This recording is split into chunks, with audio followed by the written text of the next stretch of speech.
No solo del castillo, sino de todos los restos arqueológicos que tenemos aquí por los alrededores. Ella va a ser la que nos va a guiar, nos va a dar unas explicaciones muy interesantes de los últimos hallazgos aquí en el castillo y demás. Una cosita que quiero significar es que, por favor, no nos salgamos del itinerario que vamos a hacer, porque vamos a entrar en la torre que nos han abierto amablemente los que están trabajando aquí, la empresa que está trabajando, porque eso está cerrado todavía porque no han terminado los trabajos. Por favor, no corretear por las inmediaciones ni nada, sino vamos a seguir el itinerario que nos va a marcar Pepi Contreras. Yo le cedo ya la palabra a Pepi que comience con su explicación. Buenos días a todos. Es un placer estar hoy con vosotros aquí. La mayoría os conozco, como ya decía antes Moreno Vega. Vamos a visitar hoy el castillo de Jimena, mejor dicho la villa fortaleza de Jimena. Agradeceros vuestra presencia, como ya digo. Como también ha comentado Moreno Vega, tenemos que tener mucho cuidado porque están todavía realizando los trabajos de puesta en valor del castillo. Todos sabéis que se han acometido unas obras en los últimos meses, en los últimos años, primero unas campañas arqueológicas y después ahora se está poniendo en valor los restos arquitectónicos ya existentes y los encontrados en las últimas campañas. Sí tenemos que tener mucho cuidado, como decimos, porque nos vamos a encontrar restos de andamiaje todavía colocados en todo el recorrido y bueno, pues nos gustaría que realmente hubieran estado acabados ya la obra para que realmente pudierais contemplar con toda la belleza que se merece este rico patrimonio que nosotros tenemos el placer de tener en nuestra localidad. De todas formas, le invitamos, ¿verdad, Moreno?, a las jornadas de historia que se van a celebrar el 13, 14 y 15 de junio, en la que esperemos que las obras estén prácticamente realizadas y que podáis contemplar, junto con los arqueólogos y arquitectos del proyecto, pues toda la obra. Bueno, pues ya paso directamente a comentar un poco el lugar donde nos encontramos. Todos sois ya conocedores prácticamente de la historia de Jimena. Sabéis que este monte en el que nos encontramos se llama el Monte San Cristóbal, el Cerro San Cristóbal, y que ha tenido una larga ocupación a lo largo de toda la historia, incluso de la prehistoria. Aquí se han encontrado restos de pinturas rupestres, las cuevas de Chinchilla, y si después nos asomamos a la ruta que hicisteis ayer por el río, enfrente tenemos Apeadero y ahí tenemos las importantísimas pinturas de la Laja Alta. De ahí hasta el momento actual, pues una ocupación continuada. Si lo importante tiene el castillo de Jimena, la villa fortaleza de Jimena, es que ha tenido una ocupación continuada, prácticamente hasta el siglo XVI, en el cual la población, ya tenemos una relajación de enfrentamientos entre cristianos y árabes, y ya la población deja de vivir en todo el solar del castillo, porque no olvidemos que estamos hablando de una villa fortaleza. Villa como ciudad, viven dentro de la fortaleza, y las habitaciones y las casas que ahora, después de esta última reforma, vamos a poder comprobar perfectamente, la gente vive aquí. Es cierto que en los arrabales también hay indicios de poblaciones, pero la gente vive aquí. Es después unas reformas durante las guerras napoleónicas que se hacen unos cambios políticos que también pasaremos a comentar.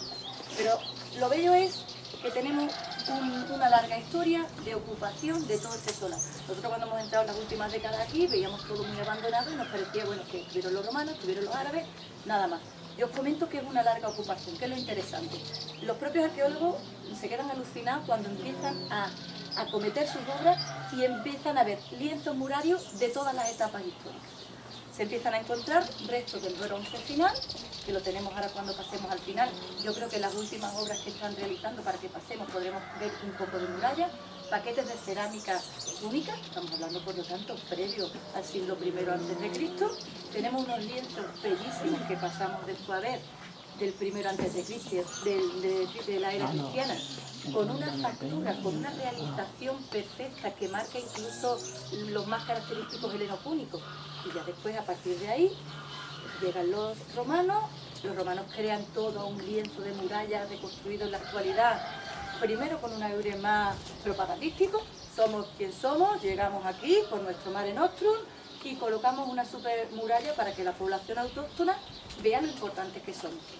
Hay un segundo lienzo de muralla también romana en torno al siglo III y IV, seguramente realizada con otra intención.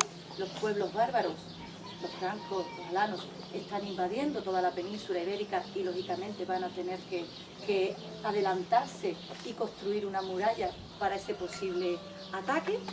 Y a partir de ahí ya vamos pues un paso más, un escalón más en los ejes cronológicos, y tenemos pues desde los romanos bizantinos, con restos también importantes en el solar. A partir de 711 ya la invasión seguramente musulmana, que también crearían un uso, una ciudadela árabe en este enclave, y ya van apareciendo los restos que hoy conforman nuestro rico patrimonio monumental. A partir de ahí, Abderramán III seguramente la constituye dentro de su reinado. Entre el 1230-50 va a pertenecer a los reinos taifas de Sevilla, y seguimos en la rueda de la historia, marcando una época de esplendor bellísima, teniendo que ver con un pueblo bereber del norte de África, los bereberíes. Si habéis estado en el centro de Algeciras, vaya a comprobar esos restos arqueológicos bellísimos en el centro, que vendrían a tener relación cronológica con este mismo periodo. Y de aquí tenemos lo que es más palpable cuando llegamos aquí, ¿no? Nuestra pedazo de torre albarrana, nuestro elemento defensivo murario, los aljibes que después pasaremos a ver. Y luego hay una serie de avatares. Sabéis que estamos en una línea de frontera constante entre los árabes y los musulmanes, el reino nazarí de Granada y el reino musulmán. Consecutivamente en esos años, entre el 1300 y 1400, mejor dicho, nos estamos moviendo, que en algunos años va a pertenecer a la corona Castilla, y en otros casos al reino nazarí de Granada. Incluso en un momento de unos 20 años, en el año 1431, el mariscal Pedro de Herrera, con las milicias de Jerez, hay un escrito muy curioso, si tenéis posibilidad de verlo, escala por la noche pues una de las murallas y accede al castillo. Está en manos cristianas durante unos 20 años, nuevamente pasa a manos musulmanas 4 añitos, 5 añitos, y vuelve a manos ya definitivamente cristianas, a mando de Enrique IV, y luego ya aparece pues el señorío feudal, lo que todos conocemos como la sociedad feudal del momento, siglo XV-XVI, a mano primero de los señores Alburquerque y más tarde de los Medinaciones, que eso ya nos va sonando más, ¿no? Más actual. Últimas mejoras del castillo. El castillo, como ya he dicho, se abandona, siglo XVI, la población empieza a vivir en la ladera, y hay unas mejoras cuando empieza el ataque de los franceses, en el caso del alcalde, que después pasaremos a comentar, y que es una idea también bastante curiosa y unas mejoras.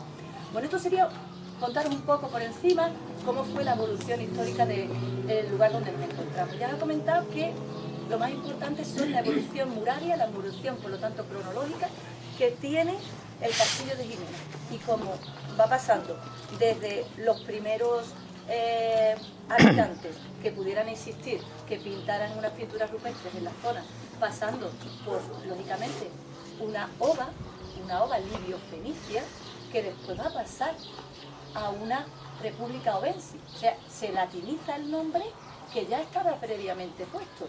Por lo tanto, hemos hecho un salto bastante interesante en la historia y hemos cogido un nombre. ¿Por qué tenemos referencia? Pues gracias a telas conmemorativas como las que tenéis ahí, que estáis viendo en esta puerta de acceso.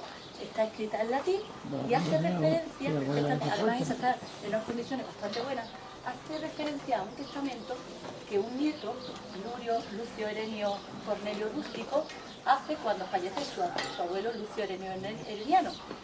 Sabemos, por tanto, que se fecha en torno al primer siglo después de Cristo, y es una lápida conmemorativa que seguramente podría albergar pues, una estatua de un togado, perfectamente como el togado que se encuentra en la iglesia de la Misericordia, por ejemplo. Por lo tanto, los árabes, cuando llegan a esta zona, reutilizan el material que se encuentra. Si estamos hablando de que la mayoría de lo que veis ahora mismo es del siglo XIII, esas piedras estamos hablando del siglo I. Fijaros la diferencia. No tiene ningún problema. Ellos reutilizan el material. Esos grandes bloques de piedra que tenéis ahí pertenecen a construcciones de la época clásica, en la República Obense que existía en este emplazamiento. Y fijaros lo que digo, la importancia que tuvo tener. Cuando se constituye como República Obense en la época de Vespasiano, esta localidad tiene su propio senado local, tiene su propio gobierno local, con sus virillas ediles, o sea, los mandatarios que existían en aquel momento para una ciudad regia como esta. De ahí la importancia que podía tener. Y de ahí algunas inscripciones. También, si buscáis en la literatura que hay ya sobre Jimena de la Frontera, vais a encontrar multitud de lápidas conmemorativas, algunas perdidas.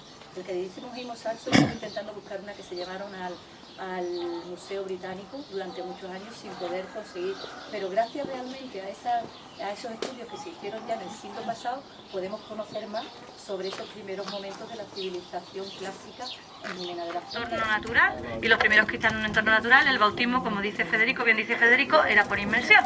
Totalmente, en la pedazo de pila bautismal entraríamos y por inmersión, no el bautizo actual, sino totalmente cubriéndonos de agua, que es la pila que nosotros hemos siempre podido comprobar en el baño de la Reina Mora.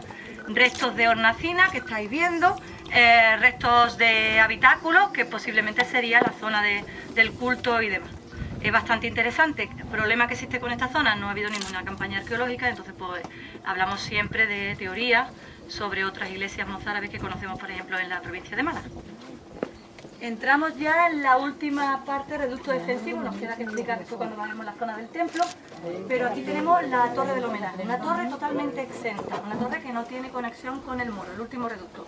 Cerramos la puerta, nos quedamos aquí, nos atacan dos suelos distintos, medieval y siglo XIX, los que está ahí en la parte superior, el que se realiza cuando se hace la primera obra del siglo XII, el que se realiza posterior cuando van a entrar los franceses, para toda esa línea de almenado, y una torre que por mucho que se ha querido buscar en su cimentación época romana, pues siglo XV. No, los estudios arqueológicos llevados a cabo no constatan ningún resto arqueológico anterior. Es monofásica, una sola construcción. La planta de abajo, que siempre hemos visto abierta, como ya decía anteriormente, serviría como mazmorra, lugar de almacenamiento de grano. Se entraría por la primera planta y en la primera planta solo tendríamos un vano. Los siguientes vanos, los siguientes huecos estarían, hasta formar los 6, en la planta superior. ¿Cómo entraríamos? Pues por un adarve que espero que podamos ver en las últimas semanas, que estaría, lo vamos a tomar desde allí, entraríamos por la parte lateral y entraríamos a la segunda planta, de tal manera que esta de aquí abajo se encontraría cerrada. En las obras que se van a cometer, pues se va a quedar como un lugar bastante idóneo para actividades culturales o para exposiciones. Donde está la hormigonera y demás, en esta zona todos conoceréis un pequeño hueco, que siempre hemos visto cuando éramos pequeños veníamos al castillo, y corresponde también a un aljibe. Me vuelvo a ir al tema del agua, la importancia de suministrar el agua y que también pues